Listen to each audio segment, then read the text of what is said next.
Like you look at my last name, Brings Plenty.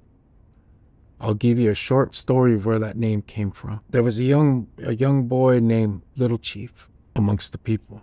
And Little Chief was told by the holy person of the village that he was going to go with the buffalo hunters. So he went with the buffalo hunters. He prepared, gathered his things. He didn't ask the holy man how, when, or where. He just went back, gathered his stuff, got his horse ready, and he rode off with the buffalo hunters. They went, they found food, and they were coming back.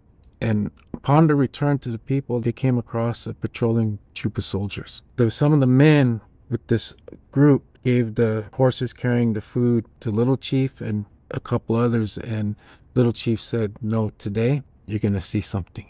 And so he rode off down into this draw, and he took a few leaves of sage and prayed, and he rubbed the leaves of sage on his chest and upon the chest of his horse. Jumped on his horse, sheltered himself with a buffalo robe. And so these men were watching from a safe distance, and as the soldiers was coming up, Little Chief jumped out on horseback and charged towards them. And the men closest to him began to shoot at him.